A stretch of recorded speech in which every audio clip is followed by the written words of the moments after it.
College transfer Sylhet বোর্ডের college ট্রান্সফারের জন্য তুমি কিভাবে আবেদন করবে, কিভাবে পেমেন্ট করবে, সকল তথ্য নিয়ে এই ভিডিওতে আমরা আলোচনা করব। যদিও সিলেট বোর্ডের নোটিশ এখনও প্রকাশ করা হয়নি, তারপরও তোমাকে জানিয়ে দেব তুমি কিভাবে আসলে আবেদন করতে পারবে, কিভাবে প্রসেসগুলো রয়েছে, কিভাবে তুমি টাকা পেমেন্ট করবে, সকল তথ্য এই ভিডিওর মাধ্যমে পেয়ে যাবে।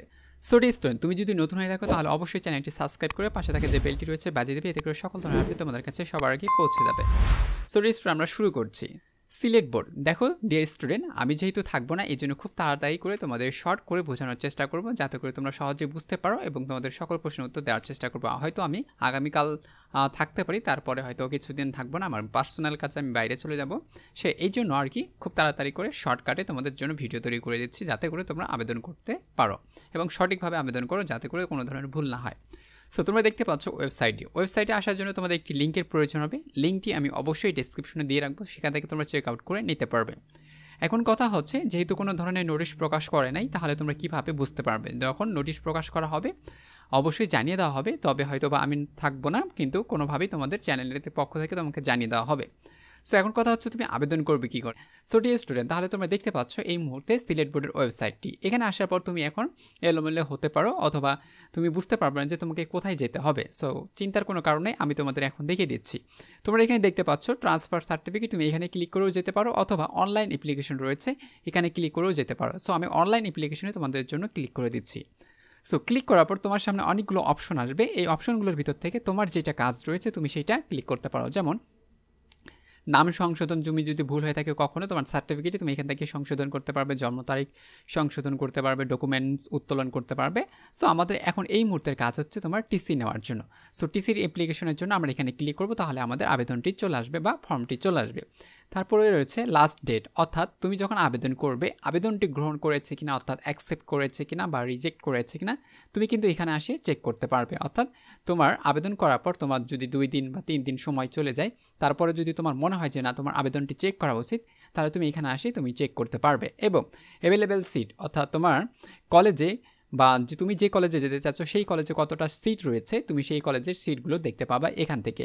সো এই অপশনগুলোর ভিতর তুমি যে কোনো একটা অপশনে ক্লিক করলে তুমি কিন্তু খুব সহজে যে তথ্য চাচ্ছ সেই তথ্য তুমি দেখতে পারবে। সো আমরা এখন অ্যাপ্লিকেশন ফর্মটি পূরণ করব, কীভাবে পূরণ করতে হয় সেটা একটু দেখে নিই।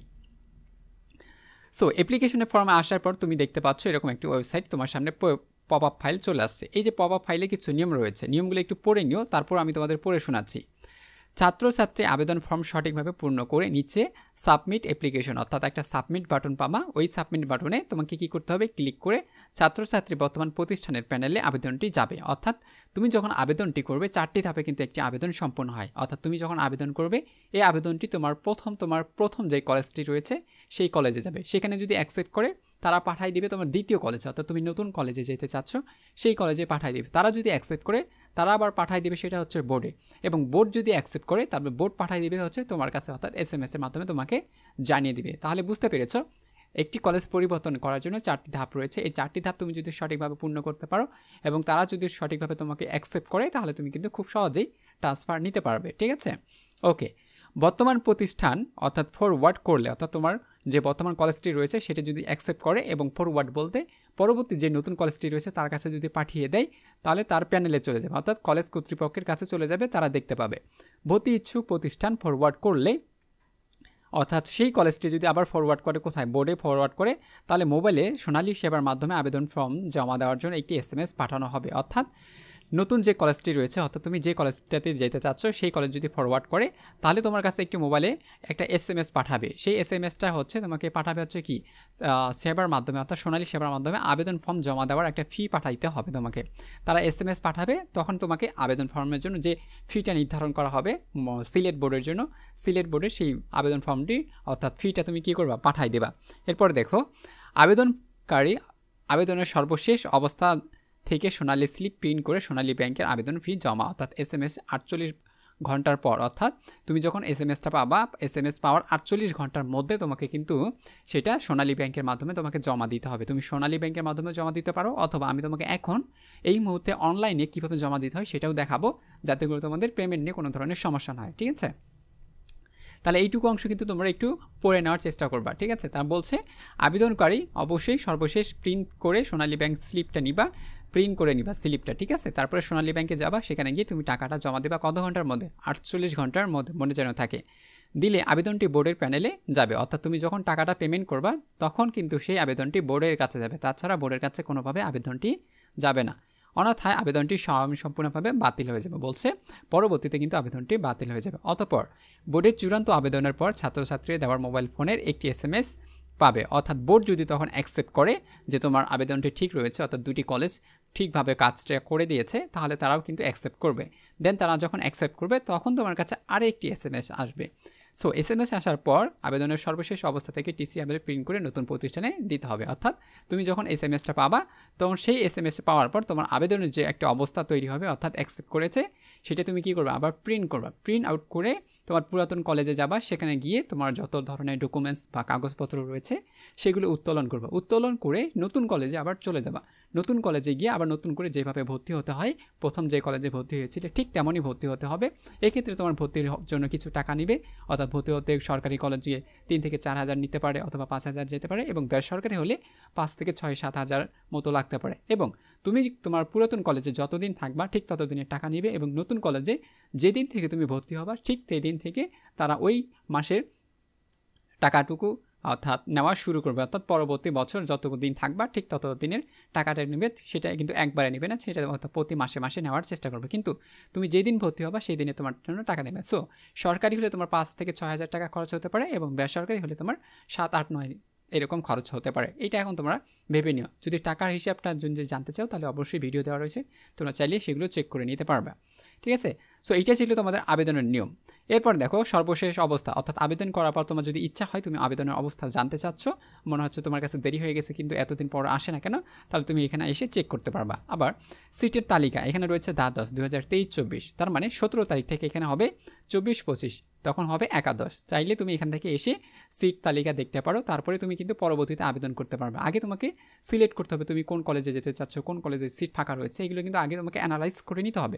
তারপরে তুমি কিন্তু সঠিকভাবে আবেদন করলে তোমার আবেদনটি গ্রহণ হবে। তুমি যদি না জানো যে আবেদনের অর্থাৎ সিট কতটা ফাঁকা রয়েছে, কিন্তু তুমি আবেদন করে ফেলছো, কিন্তু ওই কলেজে দেখা যাচ্ছে 2 থেকে 4টা সিট ফাঁকা ছিল, কিন্তু ওখানে আবেদন করেছে 10-12টার মতো, তাহলে তোমার কিন্তু ট্রান্সফার হওয়াটা অনেকটা অসম্ভব হয়ে যাবে। এই জন্য বলবো আগে দেখবা যে ওই কলেজের সিট কত সংখ্যা রয়েছে, এইটা দেখার পর তুমি আবেদন করতে পারো, ঠিক আছে।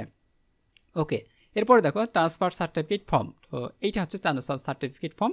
এখানে এসে তোমাকে ক্লিক করতে হবে, ক্লিক করার পর 12 রয়েছে। সো তুমি যেহেতু 12 না, তোমার হবে এখানে 11, এটা হচ্ছে 24-25 ব্যাচ হবে, ঠিক আছে।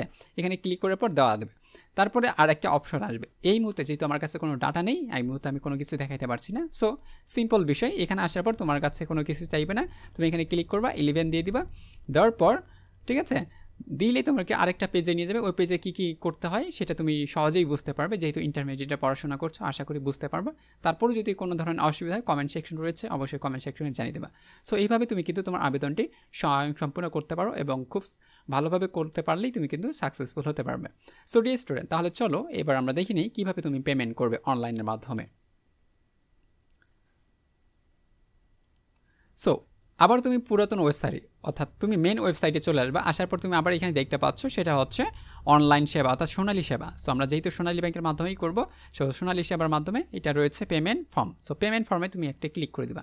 পেমেন্ট ফর্মে আসার পর তুমি দেখতে পাচ্ছ একটা ওয়েবসাইট অর্থাৎ পপ আপ ফাইল। এই পপ আপ ফাইলে এখন তোমার কাজ কি, রেড কালার যেটা রয়েছে এটা একটু পড়ে নেওয়ার চেষ্টা করবো। অর্থাৎ বলা হয়েছে ফটোকপি করে অথবা একই জমা রসিদ একাধিকবার ব্যবহার করা যাবে না, ঠিক আছে। একজন ব্যবহার করেছে, তুমি যদি সেটাই আবার ব্যবহার করো তাহলে করতে পারবে না। তারপরে এখন দেখো যে ডাটাগুলো চাইবে তুমি সেগুলো শুধু পূরণ করে দিবা, তাহলেই হয়ে যায়। পেমেন্ট টাইপ অর্থাৎ তুমি কোন ধরনের পেমেন্ট করতে চাচ্ছ, অবশ্যই কলেজ ট্রান্সফারের জন্য, তাহলে এখানে খুঁজে বের করবা কলেজ ট্রান্সফার কোথায় রয়েছে, ঠিক আছে।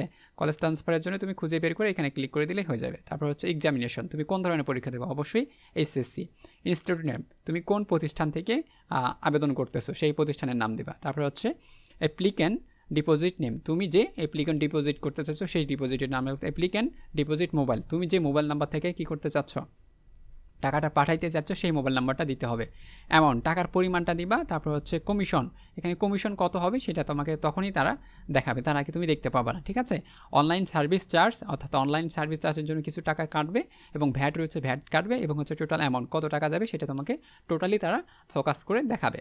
সো এটা একটু ঝামেলা হতে পারে, দেন তুমি এখানে সেভ করলেই হয়ে যাচ্ছে, বাট এটা একটু ঝামেলা। বাট আমি বলবো তুমি অফলাইনে সোনালী ব্যাংকে গিয়ে টাকাটা জমা দেবা। এর জন্য তোমার সোনালী ব্যাংকের কোনো অ্যাকাউন্ট থাকা দরকার নেই, তুমি জাস্ট ওই অ্যাপ্লিকেশনটা প্রিন্ট করবা, প্রিন্ট করে হাতে পয়সা টাকা নিবা, টাকা নিয়ে সোনালী ব্যাংকে যাবা, দেন তুমি শুধু তাদের জমা দেবা, তাহলে বুঝে যাবে তারা কি কাজ করতে হবে, ঠিক আছে।